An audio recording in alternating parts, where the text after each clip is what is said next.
Hi everyone. तो आज से हम स्टार्ट करने जा रहे हैं अपनी ऑर्गेनिक केमिस्ट्री की एक वीडियो सीरीज, जिसमें हम स्टार्ट करेंगे। जैसे कि ऑर्गेनिक केमिस्ट्री में सबसे पहले अगर शुरू से हमको पढ़ना है तो जीओसी से स्टार्ट करना पड़ता है। जीओसी ऑर्गेनिक केमिस्ट्री का बेस है। अगर आपको जीओसी अच्छे से समझ में आ गई तो समझ लो आगे आने वाले हर एक चैप्टर में आपको कोई भी दिक्कत नहीं आएगी। अगर आपको जीओसी में दिक्कत आने लगी, जीओसी डिफिकल्ट लगने लगा, तो आने वाले चैप्टर में भी आपको बहुत परेशानी हो सकती है। तो लगभग मैं ऐसा मानूंगा कि जो भी बच्चा ये वीडियो देख रहा है वो जरूर से शुरुआत कर रहा है। मैं भी एकदम जीरो से पढ़ाने की कोशिश करूंगा इस चैप्टर को। तो अगर आप जीओसी की बात करेंगे, some basic concept of organic chemistry, तो उसमें आईयूपीएससी 3 पार्ट आते हैं। एक्चुअली इस एक टॉपिक को मैंने 3 टॉपिक में डिवाइड किया। जनरली वो 3 टॉपिक में ही पढ़ना पड़ता है। IUPAC and classification, isomerism, bond fission and electronic displacement. इन तीनों में से क्वेश्चन आपको दिखने मिलते हैं। जीओसी जो कि एक बेस है ऑर्गेनिक केमिस्ट्री का, जिसके बिना हम आगे नहीं पढ़ सकते ऑर्गेनिक केमिस्ट्री पढ़ने में। तो इन 3 टॉपिक में से मैं सबसे पहले शुरू करूंगा bond fission and electronic displacement, जो कि सबसे इंपॉर्टेंट है। आईयूपीएससी से हर साल क्वेश्चन देखने मिलेगा, आइसोमेरिज्म से क्वेश्चन देखने मिलेगा। ये दोनों की दोनों टॉपिक हम एक ही वीडियो सीरीज में खत्म करेंगे। सबसे पहले हम बॉन्ड फ्यूजन देखेंगे, इलेक्ट्रॉनिक डिस्प्लेसमेंट देखेंगे, इलेक्ट्रॉनिक डिस्प्लेसमेंट में इफेक्ट देखेंगे, inductive effect, hyper conjugation effect, resonance effect, mesomeric effect, ये सब इफेक्ट के बारे में देखेंगे। कार्बोकेटाइन स्टेबिलिटी के बारे में देखेंगे, रिएक्टिव इंटरमीडिएट के बारे में इसमें देखेंगे। ये सारी चीजें इंपॉर्टेंट बन जाती है किसी भी एग्जाम के पॉइंट ऑफ व्यू से। तो चलिए आज से शुरू करते हैं बॉन्ड फ्यूजन इलेक्ट्रॉनिक डिस्प्लेसमेंट, जो कि ऑर्गेनिक केमिस्ट्री का ही एक पार्ट माना जाता है। एक्चुअली है ऑर्गेनिक केमिस्ट्री का ही एक पार्ट है वो।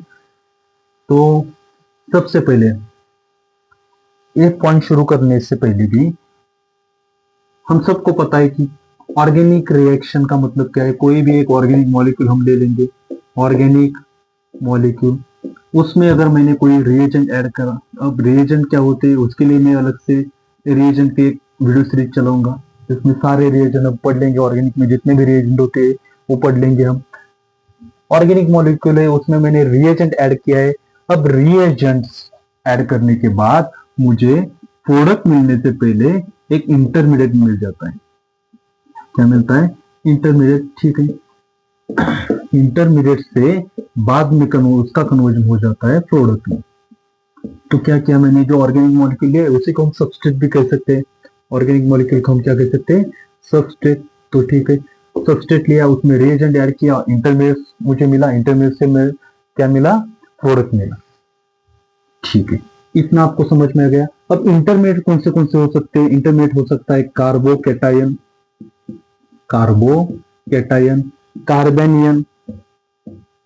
कार्बेनियन, उसके बाद फ्री रेडिकल इंटरमीडिएट हो सकता है, फ्री रेडिकल इंटरमीडिएट। ठीक है, उसके बाद और भी इंटरमीडिएट जैसे कि कार्बिन हो सकता है, नाइट्रीन हो सकता है, बेंजाइन हो सकता है। ऐसे बहुत सारे इंटरमीडिएट हो सकते हैं जो कि एक्चुअल में अनस्टेबल होते हैं। उनसे बाद में कन्वर्जन किसमें होता है? प्रोडक्ट में कन्वर्जन किए जाते हैं उसका। ठीक है, हमने क्या देखा? ऑर्गेनिक मॉलिक्यूल सबस्ट्रेट, जिसमें मैंने रिएजेंट ऐड किया, उससे मुझे मिला क्या? इंटरमीडिएट। उसका कन्वर्जन हुआ किसमें? प्रोडक्ट में। इंटरमीडिएट कौन से हो सकते हैं? Carbocation, carbanion, free radical, carbene and nitrene. इस पूरी रिएक्शन को हम कहेंगे ऑर्गेनिक रिएक्शन।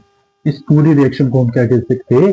Organic reaction. इस पूरी रिएक्शन को हमने कहा ऑर्गेनिक रिएक्शन। ठीक है सर। अब ऑर्गेनिक रिएक्शन के कौन से टाइप हो सकते हैं? ऑर्गेनिक रिएक्शन कौन सी हो सकती है? हम थोड़े सा बेसिक इंट्रो लेंगे कौन से टाइप के ऑर्गेनिक रिएक्शन हो सकते हैं। जैसे कि इसका पहला टाइप ले लेते हैं हम। ऑर्गेनिक रिएक्शन में आपको साथ साथ में नोट्स बनाते रहना है। खाली लेक्चर देखने से कोई भी फायदा नहीं होगा। आपको इसके नोट्स बनाने हैं अच्छे से, प्रॉपर से वीडियो देखते वक्त। अगर मेरा एक आधा घंटे का लेक्चर हो रहा है तो आधे घंटे में आपके साथ नोट्स भी कंप्लीट होने चाहिए। उतना कॉन्सेंट्रेशन से आप आपको वीडियो देखना चाहिए। तो ऑर्गेनिक रिएक्शन के बारे में बता रहा था मैं। ऑर्गेनिक रिएक्शन कौन सी हो सकती है? सबसे पहले हम देखेंगे ऑर्गेनिक रिएक्शन में सब्स्टिट्यूशन रिएक्शन पढ़ लेते हैं। ज्यादा डिटेल में नहीं जाएंगे, ओवरऑल हम इंट्रोडक्शन देख रहे हैं। Substitution reaction. अब इस सब्स्टिट्यूशन रिएक्शन क्या है? सिंपल एग्जांपल के थ्रू जाते हैं, डेफिनेशन देखने की कोई जरूरत नहीं। मैं कंसेप्ट क्लियर करने की कोशिश कर रहा हूँ। जैसे कि देखो हमने यहाँ पर लिया CH3Cl क्लोरोमीथेन, ठीक है। उसमें उसमें मैंने ऐड किया NaOH। प्रॉपर हर एक रिएजेंट में ऐड नहीं कर रहा हूँ, सिर्फ सिंपल आपको कंसेप्ट बताने की कोशिश कर रहा हूँ। क्लोरोमीथेन लिया, उसमें मैंने सोडियम हाइड्रोक्साइड NaOH ऐड किया, तो इससे प्रोडक्ट मुझे क्या मिला, CH3OH plus NaCl, sodium chloride मिल गया। इसमें क्या देख रहे हैं आप, यहाँ पर क्लोरोमीथेन का जो Cl था उसको NaOH के OH ने क्या किया है, सब्सटीट्यूट कर दिया है। उसने क्या किया है, रिप्लेस किया है। मतलब एक एटम को कोई दूसरा एटम सब्सटीट्यूट कर देता है, उसी को हम क्या कहेंगे, सब्सटीट्यूशन रिएक्शन। सिंपल है। और एक टाइप हो सकता है इसका, दूसरा टाइप कौन सा हो सकता है सब्सटीट्यूशन रिएक्शन के बाद, एडिशन रिएक्शन के बारे में जानते हैं। एडिशन रिएक्शन, एडिशन रिएक्शन कैसे हो सकती है। सपोज करो मैंने कार्बन डबल बॉन्ड कार्बन, एक अल्कीन ले ली, हाइड्रोजन हाइड्रोजन हाइड्रोजन हाइड्रोजन, इसमें ऐड किया मैंने Br2। इसमें क्या ऐड किया है, Br2। Br2 ऐड करने के बाद इस अल्कीन में डबल बॉन्ड का क्लीवेज हो जाएगा, ये जो पाई बॉन्ड है वो ब्रेक हो जाएगा, और इस पाई बॉन्ड के थ्रू इस दो ब्रोमीन की एडिशन हो जाएगी। मतलब क्या प्रोडक्ट मिलेगा, carbon single bond carbon, already hydrogen इसके पास दो थे, हाइड्रोजन इसके पास दो थे, ये जो पाई बॉन्ड था वो ब्रेक हो गया और यहाँ पर ब्रोमीन मिल गया। इंट्रोडक्टरी पार्ट है, थोड़ा स्पीड से लेके हम आगे जाएंगे, बड़े बड़े कंसेप्ट है उसके ऊपर ध्यान देंगे। एडिशन रिएक्शन इस टाइप की होती है, ठीक है, सॉरी। उसके बाद थर्ड टाइप की एक और रिएक्शन देख लेते हैं हम। एडिशन रिएक्शन के बाद इलिमिनेशन रिएक्शन इसी के साथ पढ़ लेंगे। एक्चुअली जो इलिमिनेशन रिएक्शन है वो एडिशन रिएक्शन की ऑपोजिट रिएक्शन कहलाती है। ऐसा क्यों, इलिमिनेशन रिएक्शन, अब रिएक्शन देखने के बाद, एग्जांपल देखने के बाद आप खुद समझ जाएंगे कि मैंने ऐसा क्यों कहा। यहाँ पे देखो मैंने carbon carbon hydrogen hydrogen hydrogen hydrogen, मैं जानबूझ के इसे एक्सपांड फॉर्म में लिख रहा हूँ, हाइड्रोजन, यहाँ पर ब्रोमीन, ठीक है। इसमें मैंने बेस ऐड कर दिया KOH, potassium hydroxide, base add कर दिया। बेस ऐड करने के बाद यहाँ से एसिडिक H निकल जाएगा और साथ में ब्रोमीन मॉलिक्यूल निकल जाएगा। इसका मतलब यहाँ से मेरा carbon double bond carbon CH2, यहाँ पर भी CH2 अल्कीन प्लस HPr, यहाँ पर इलिमिनेशन हुआ ना। यहाँ पर क्या हुआ है, इलिमिनेशन। यहाँ पर देखो पाई बॉन्ड से सिंगल बॉन्ड फॉर्मेशन बन रहा है, यहाँ से सिंगल बॉन्ड से पाई बॉन्ड फॉर्मेशन, यानी अल्कीन से अल्कीन बन रहा है, यहाँ पे अल्कीन से अल्कीन बन रहा है। इसलिए मैंने क्या कहा कि एडिशन रिएक्शन जो है वो इलिमिनेशन रिएक्शन की ऑपोजिट रिएक्शन है, या फिर इलिमिनेशन रिएक्शन एडिशन रिएक्शन की ऑपोजिट रिएक्शन है। एक और टाइप है इंपॉर्टेंट, जनरल में हम जो पढ़ते हैं वो कौन सा है, रीअरेंजमेंट रिएक्शन। रीअरेंजमेंट रिएक्शन, ठीक है। इसके बारे में हम इन डिटेल में नेम रिएक्शन जो भी हम पढ़ेंगे, जो भी रीअरेंजमेंट रिएक्शन पढ़ेंगे उसमें इन डिटेल में इसके बारे में हम पढ़ लेंगे। अभी आप इसका स्क्रीनशॉट लेना चाहते हो तो ले सकते हो, इसमें कोई कंसेप्शनल बात है नहीं। हमने क्या पढ़ा है अभी तक, एक ऑर्गेनिक मॉलिक्यूल होता है जिसको हम सब्सटेट कह सकते हैं, उसमें मैंने रिएजेंट ऐड किया, रिएजेंट ऐड करने के बाद मुझे इंटरमीडिएट मिला, इंटरमीडिएट से मेरा प्रोडक्ट मिल जाएगा। प्रोडक्ट इंटरमीडिएट कौन से होते हैं, कार्बोकेटाइन हो सकता है, कार्बेनियन हो सकता है, फ्री रेडिकल हो सकता है, कार्बिन हो सकता है, नाइट्रिन हो सकता है। इतनी जनरल बातें हमने कर ली, ये इंट्रोडक्शन का भी इंट्रोडक्शन कह सकते हैं इसको, ठीक है। थोड़ा सा आगे बढ़ लेते हैं हम। इसके बाद जो भी रिएक्शंस होती है अपनी, जो भी रिएक्शंस हम देखते हैं उस सब रिएक्शन का एक ही रीजन है, वो क्या होगा, वो होगा इलेक्ट्रॉन्स की मूवमेंट। इलेक्ट्रॉन्स की movement, due two electron movements जितनी भी रिएक्शन हम देखेंगे उन सभी में मेजर प्रोडक्ट बन सकता है, माइनर प्रोडक्ट बन सकता है, इंटरमीडिएट कौन से बन सकते हैं, इसी के बारे में हमको इन डिटेल में आगे पढ़ना है ऑर्गेनिक रिएक्शन में। तो सबसे पहले हम उसी के ऊपर जाएंगे, मतलब इसके बाद हम सीधा वही पॉइंट ले लेते हैं जो कि इंपॉर्टेंट है, कंसेप्शनल है। कौन सा पॉइंट लेंगे, movement of electrons, movement of electrons, movement of electron, movement of electron in, movement of electron in organic molecule. Organic molecule में इलेक्ट्रॉन की मूवमेंट कैसे हो सकती है उसके बारे में हमको ध्यान देना है। जितनी भी रिएक्शन है वो सारी की सारी रिएक्शन इसी की वजह से होती है। इलेक्ट्रॉन की मूवमेंट होती है। इलेक्ट्रॉन की मूवमेंट क्यों होती है? Due to stability. किसी का ऑक्टेट कंप्लीट होगा, किसी का ऑक्टेट इनकम्प्लीट होगा। ऑक्टेट इनकम्प्लीट होगा तो अनस्टेबल होगा, वो स्टेबल होना चाहिएगा तो वो इलेक्ट्रॉन ले लेगा। जिसका ऑक्टेट कंप्लीट है वो इलेक्ट्रॉन दे देगा। मतलब ओवरऑल क्या, इलेक्ट्रॉन की मूवमेंट की वजह से सारी रिएक्शंस हो रही है। तो उसी के बारे में हम फोकस करेंगे, उसी के ऊपर फोकस करेंगे। ठीक है, movement of electron in organic molecule. इस पॉइंट में सबसे पहले जो भी इलेक्ट्रॉन की मूवमेंट है वो हम दिखाते हैं कर्व एरो से। इसको हम कहते हैं कर्व एरो या फिर फिश हुक एरो। अब एक कर्व एरो कब यूज किया जाता है, फिश हुक एरो कब यूज किया जाता है, उसके बारे में देख लेते हैं। कोई भी आप जनरल मॉलिक्यूल ले लो, सपोज ए, सिंगल बॉन्ड ए, कोई भी एक ए आइटम है, ए आइटम है, उसके बॉन्ड में बीच में एक बॉन्ड है। ये बॉन्ड कितने इलेक्ट्रॉन से बना हुआ होगा? 2 इलेक्ट्रॉन से बना होगा। ठीक है, इतना समझ में आ गया। अब थोड़ा सा हम जनरल थोड़ी सी कुछ रिएक्शंस देख लेते हैं या फिर जनरल रिएक्शन कर लेते हैं हम। सपोज करिए डबल बॉन्ड ए, हाइपोथेटिकल रिएक्शन कंसिडर कर रहा हूं मैं कोई भी। यहां पर मैंने एरो इस तरह से दिखाया, उसके बाद मैंने क्या किया, कुछ इस तरह से मॉलिक्यूल ड्रॉ किया। यहां पर क्या हो रहा है, इसका मतलब क्या है? इसका मतलब इलेक्ट्रॉन की मूवमेंट पाई बॉन्ड से, जो पाई बॉन्ड है ना, पाई बॉन्ड से लेके एडजेसेंट बॉन्ड तक हो रही है। इसका मतलब क्या? Movement of electron, movement of electron कहां से हो रही है? Movement of electron from from pi bond two adjacent position, pi bond two adjacent bond position, adjacent bond. ठीक है, इतना समझ में आ गया। हम क्या पढ़ रहे हैं? Movement of electron. Movement of electron किस तरह से दिखाई देती है? मूवमेंट ऑफ इलेक्ट्रॉन दिखाई जाती है एरो से। कौन सा arrow? Curve arrow, full headed arrow, half headed arrow, इसी को फिश हुक एरो भी हम कह सकते हैं। मैंने एक हाइपोथेटिकल रिएक्शन ले ली, यहाँ पर क्या हो रहा है, मैंने इस तरह से एरो दिखाया। इसका मतलब क्या है? यहाँ पे इलेक्ट्रॉन की मूवमेंट कैसे हो रही है? पाई बॉन्ड से लेके एडजेसेंट बॉन्ड तक। एक और हाइपोथेटिकल रिएक्शन ले लेते हैं। कौन सी लेंगे? सपोज करिए मैंने यहाँ पर वही मॉलिक्यूल ले लिया और अब इस तरह से एरो ड्रॉ किया। इसका मतलब क्या है? इसका मतलब इलेक्ट्रॉन की मूवमेंट पाई बॉन्ड से लेके कहां पर हो रही है? एडजेसेंट एटम तक। इलेक्ट्रॉन की मूवमेंट पाई बॉन्ड से लेके कहां तक हुई? एडजेसेंट एटम तक। इस दोनों का मतलब क्या है? 2 इलेक्ट्रॉन ए पे आ गए, इस एटम पे आ गए। ठीक है, एक और ले लेते हैं, इसी को हम कंसिडर करेंगे। अब क्या हो रहा है? अब यहाँ पे मैंने इस तरह से एरो दिखाया। इसका मतलब क्या है? ये जो इलेक्ट्रॉन है एटम से लेके कहां पे जा रहे हैं? एटम से लेके एडजेसेंट बॉन्ड। इसी को हम कहेंगे movement of electron in organic molecule. कोई भी हाइपोथेटिकल ऑर्गेनिक मॉलिक्यूल कंसिडर किया, उसमें इस तरह से कुछ मूवमेंट है। इसका मतलब पाई बॉन्ड से लेके एडजेसेंट बॉन्ड तक, पाई बॉन्ड से एडजेसेंट एटम पर, एटम से एडजेसेंट बॉन्ड तक। ठीक है, इसी के बारे में अब अगर आपने यहाँ पर ध्यान दिया होगा तो देख लीजिए, मैं यहाँ पर 2 इलेक्ट्रॉन की मूवमेंट कर रहा हूँ और 2 इलेक्ट्रॉन की मूवमेंट की वजह से मैं इस एरो को यूज कर रहा हूँ। बराबर। अगर मुझे सिंगल, मतलब ऐसा कोई एक मॉलिक्यूल मैंने कंसिडर किया, यहाँ पर 2 इलेक्ट्रॉन होंगे दोनों के बीच में, मुझे क्या करना है? इसमें से सिंगल इलेक्ट्रॉन की मूवमेंट दिखानी, तो मैं फिश हुक एरो यूज करूंगा। अगर मुझे सिंगल इलेक्ट्रॉन की मूवमेंट दिखानी होती है तो मैं कौन सा एरो यूज कर लेता हूँ? Fish hook arrow. अगर मुझे 2 इलेक्ट्रॉन की मूवमेंट दिखानी है तो मैं कौन सा एरो यूज कर लेता हूँ? डबल हेडेड एरो, यार कर्व एरो कह सकते हैं हम इसको। ठीक है ना, मतलब एक इलेक्ट्रॉन की मूवमेंट के लिए, 1 इलेक्ट्रॉन मूवमेंट के लिए, 1 इलेक्ट्रॉन मूवमेंट के लिए मैं कौन सा एरो यूज कर रहा हूँ?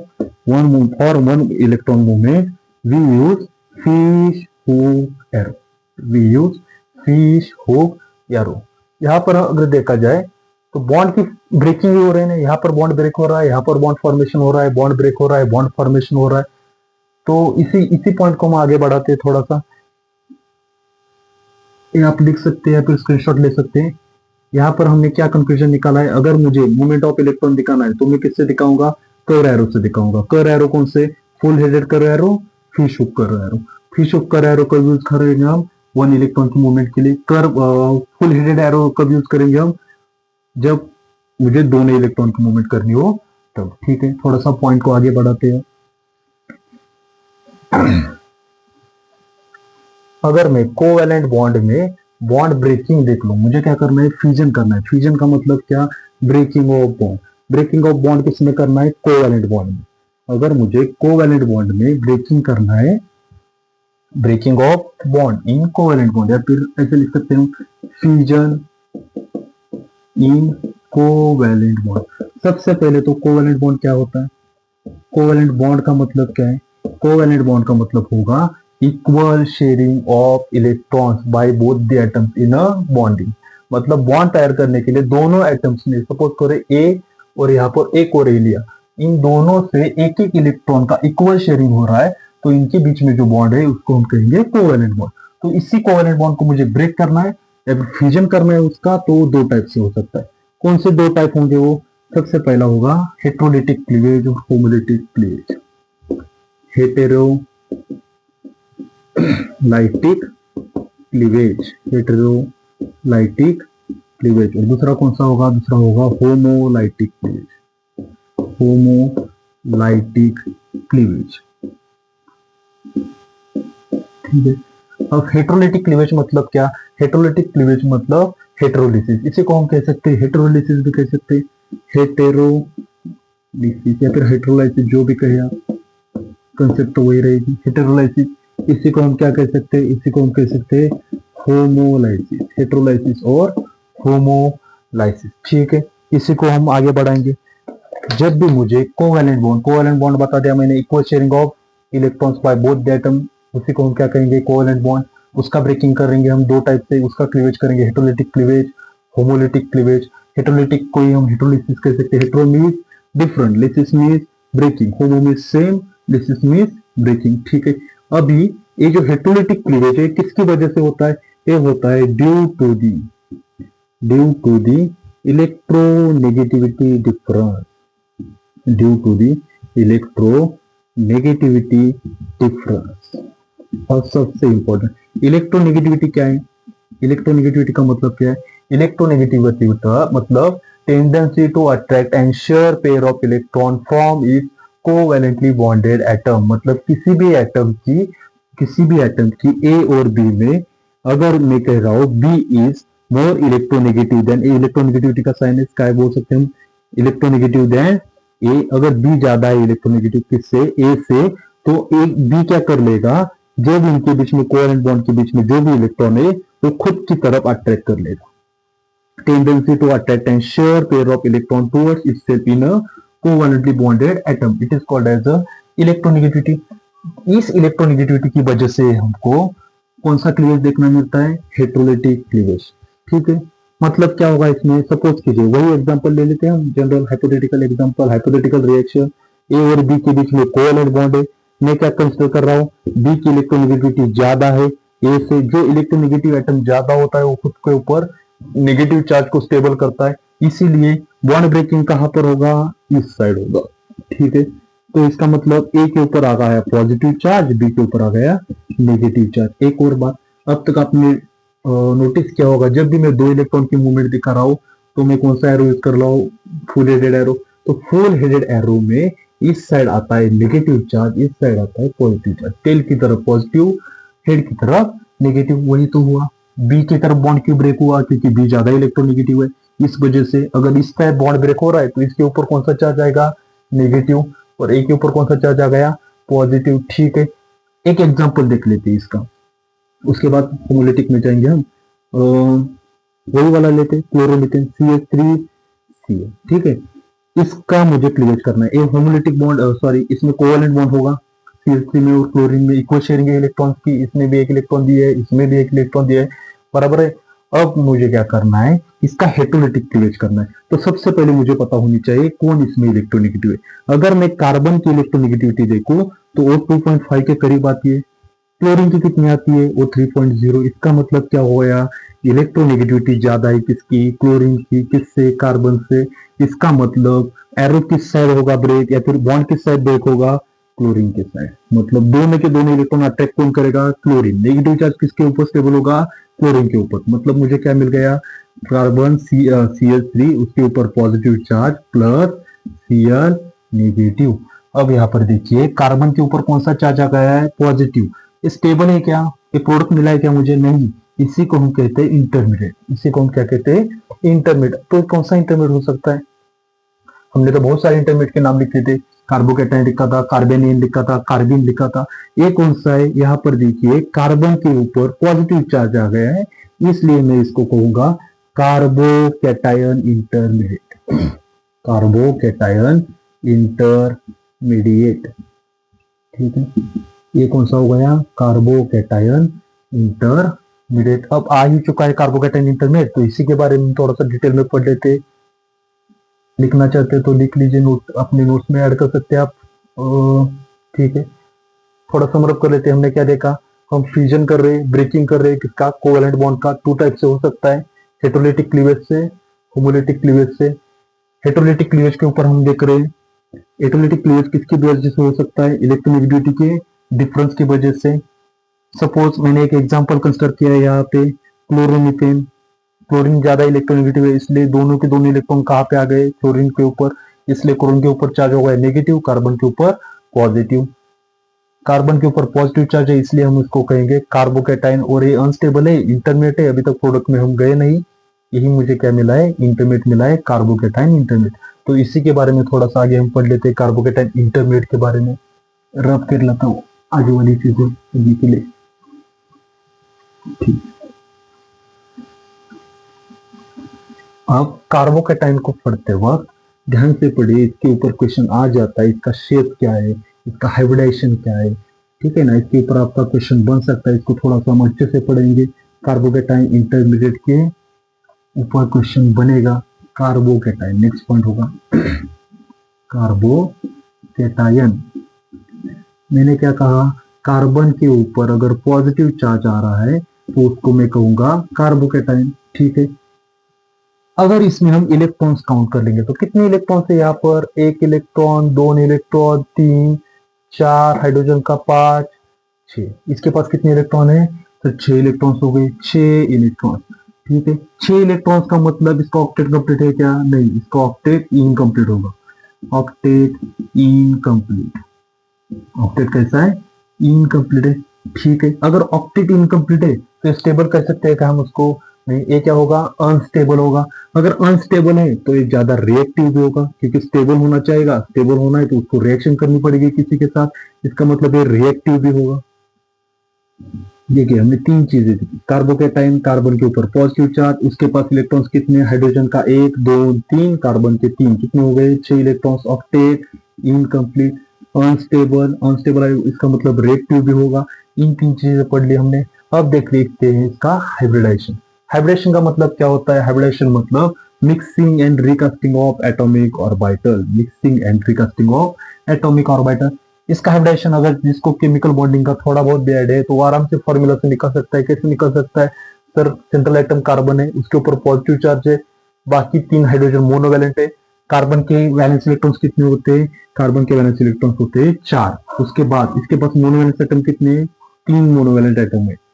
पॉजिटिव चार्ज है, इसका मतलब उसको -1 करना है, डिवाइडेड बाय 2 बराबर। तो कितना आ गया? ये हो गया मेरा हाइब्रिडाइजेशन नंबर। कितना हाइब्रिडाइजेशन नंबर आ गया? 4 + 3 - 1, इसका मतलब 6/2 यानी 3। हाइब्रिडाइजेशन नंबर 3, इसका मतलब हाइब्रिडेशन होगा sp2। अगर किसी को पता भी नहीं ये हाइब्रिडेशन कैसे निकालते, sp2 कहाँ से आया, ये फॉर्मूला कहाँ से आया, ठीक है, थोड़ा सा कंसेप्ट के ऊपर भी जाते। इससे भी पहले सबसे पहले हम देखेंगे एग्जांपल CH4 का। मीथेन का एग्जांपल देख लेते हैं, ठीक है। मीथेन का एग्जांपल देखते वक्त ये, हाँ यही वाला एग्जांपल देख सकते हैं CH4 का। मुझे बताइए कार्बन का एटॉमिक नंबर कितना होगा? कार्बन एटॉमिक नंबर होगा 6। तो इसका इलेक्ट्रॉनिक कॉन्फ़िगरेशन क्या हो सकता है? 1s2 2s2 2p2 1s2 2s2 2p2, ठीक है। उसी के हिसाब से हम थोड़ा सा इलेक्ट्रॉनिक कॉन्फ़िगरेशन लिख लेते हैं। 1s वाला लिखता नहीं हूं मैं, 2s का लिख देता हूँ, 2p का लिख लेता हूँ। 2s2 है, 2p2 है। 2s में 2 इलेक्ट्रॉन, 2p में 2 इलेक्ट्रॉन, बराबर है। ये क्या हो गई? ये मेरी ग्राउंड स्टेट हो गई। किसकी? मीथेन की। ये क्या है? GS मतलब ग्राउंड स्टेट। इसी को मैं एक्साइटेड स्टेट में लेके जाता हूँ। एक्साइटेड स्टेट में क्या होगा?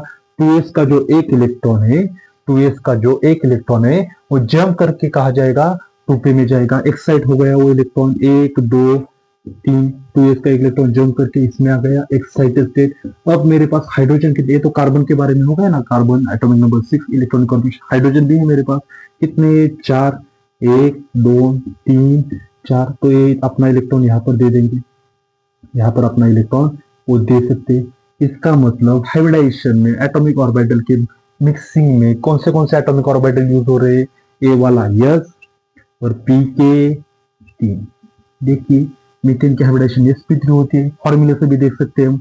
कार्बन से atom valence electron 6, monovalent atom sorry valence electron 4, monovalent atom 4 divided by 2, 8 by 2 4 4 यानी sp3। हाइब्रिडेशन जिसको केमिकल बॉन्डिंग का आइडिया है वो समझ जाएगा, अगर नहीं भी है तो उस लेक्चर में मैं आपको डिटेल में बता दूंगा इसके बारे में, ठीक है। लेकिन हमको किसका हाइब्रिडेशन निकालना है, CH3 प्लस का हाइब्रिडेशन निकालना है, तो उसके बारे में देख लेते हैं हम। उसके बारे में देखने से पहले रब कर लेता हूँ पहले तो। हाँ, अगर कोई लिखने में रह गया तो पॉज करके वो लिख सकता है, लेकिन नोट्स बनाओ इसके अच्छे से। CH3 पॉजिटिव बराबर है। अब यहाँ पे कार्बन के पास जब मैंने CH4 लिखा था उसके ऊपर कुछ कोई चार्ज था क्या, उसके ऊपर कोई भी चार्ज नहीं था, तो उसके पास प्रोटॉन 6 थे, इलेक्ट्रॉन्स भी 6 थे। यहाँ पर पॉजिटिव चार्ज आ गया, इसका मतलब एक इलेक्ट्रॉन लूज हो गए। जब मैं एक इलेक्ट्रॉन लॉस कर देता हूँ तो उसके ऊपर आ जाता है पॉजिटिव चार्ज, और जब मैं एक इलेक्ट्रॉन गेन कर लेता हूँ तो उसके ऊपर आता है नेगेटिव चार्ज। ऐसे कैसे हो सकता है, हम देख ही लेते हैं ऐसे कैसे हो सकता है। सपोज करें कार्बन मैंने लिख लिया, कार्बन का एटॉमिक नंबर कितना है 6, न्यूट्रल है ना अभी, तो इसके पास इलेक्ट्रॉन्स भी कितने होंगे 6 होंगे। ये क्या हो गया, न्यूट्रल हो गया। अब मैं कह रहा हूं कि कार्बन ने एक इलेक्ट्रॉन गेन कर लिया, तो लूज लिख लेते पहले। कार्बन ने एक इलेक्ट्रॉन लूज कर लिया, एक इलेक्ट्रॉन लूज कर लिया, इसका मतलब एटॉमिक नंबर, प्रोटॉन तो उतनी ही है, एटॉमिक नंबर मतलब क्या, नंबर ऑफ प्रोटॉन, प्रोटॉन तो 6 ही है, इलेक्ट्रॉन्स लूज किया है ना, तो इलेक्ट्रॉन्स कितने हो गए 5। इलेक्ट्रॉन्स नेगेटिव होते हैं, प्रोटॉन पॉजिटिव होते हैं, नेगेटिव पॉजिटिव, एक पॉजिटिव चार्ज बचा ना, इसका मतलब जब मैं इलेक्ट्रॉन लूज करता हूं तो कौन सा चार्ज आ रहा है पॉजिटिव। अब एक इलेक्ट्रॉन में गेन करता हूं, अगर मैं एक इलेक्ट्रॉन गेन कर रहा हूं तो क्या होगा, एटॉमिक नंबर तो उतना ही रहेगा, क्योंकि प्रोटॉन उतने, प्रोटॉन का गेन कर रहे हैं क्या हम, लूज कर रहे हैं क्या हम, नहीं। इलेक्ट्रॉन्स क्या किया है मैंने, गेन किया है। इलेक्ट्रॉन्स कितने हो गए, तो पहले 6 थे, अब कितने हो गए 7 हो गए। इलेक्ट्रॉन नेगेटिव होते हैं, प्रोटॉन पॉजिटिव हो सकते हैं, तो क्या होगा यहाँ पर 6 आणि -7, इसका मतलब क्या हो गया नेगेटिव। मतलब जब भी मैं इलेक्ट्रॉन गेन कर लेता हूँ तो नेगेटिव चार्ज आता है, जब भी इलेक्ट्रॉन में ऐड कर लेता हूँ, लूज कर लेता हूँ, तब पॉजिटिव चार्ज आता है। यहाँ पर पॉजिटिव चार्ज आया, इसका मतलब क्या, एक इलेक्ट्रॉन निकल चुका है। तो पहले मेरे पास कितने इलेक्ट्रॉन थे, कार्बन के पास 6 इलेक्ट्रॉन थे, यहाँ पर पॉजिटिव चार्ज है, इसका मतलब क्या हो गया, इसका मतलब एक इलेक्ट्रॉन लूज हो गए। अगर एक इलेक्ट्रॉन लूज हो गए तो इसके पास कितने इलेक्ट्रॉन बचे 5, तो उसका electron configuration 1s2 2s2 2p1, ठीक है, उसको लिख लेते। CH3 पॉजिटिव के बारे में, कार्बोकेटाइन के बारे में देख रहे हैं, उसका हाइब्रिडाइजेशन कैसे निकालते हैं वो थोड़ा डिटेल में जा रहे हैं। CH3 यस में 2 इलेक्ट्रॉन, पी में 1 इलेक्ट्रॉन, ये हो गई ग्राउंड स्टेट। इसी की एक्साइटेड स्टेट लिख लेता हूँ। यहाँ पे यस में जो एक इलेक्ट्रॉन था वो एक्साइट होके कहा गया, पी ऑर्बिटल में चला गया, ठीक है। तो मेरे पास हाइड्रोजन कितने हैं, 3 है, 1 2 3, इसमें एक इलेक्ट्रॉन दे दिया, यहाँ पर एक इलेक्ट्रॉन दे दिया, यहाँ पर एक इलेक्ट्रॉन दे दिया। कौन से ऑर्बिटल इन्वॉल्व है यहाँ पर, यस और पी के 2, इसका मतलब इसका हाइब्रिडेशन क्या हो गया sp2। फॉर्मूला से भी क्या आ रहा था sp2, फॉर्मूला से भी क्या आ रहा है sp2। हमको फोकस किस पे करना है, कार्बोकेटायन, उसका हाइब्रिडेशन क्या होता है, हाइब्रिडेशन होता है उसका sp2, हाइब्रिडेशन आएगा उसका sp2।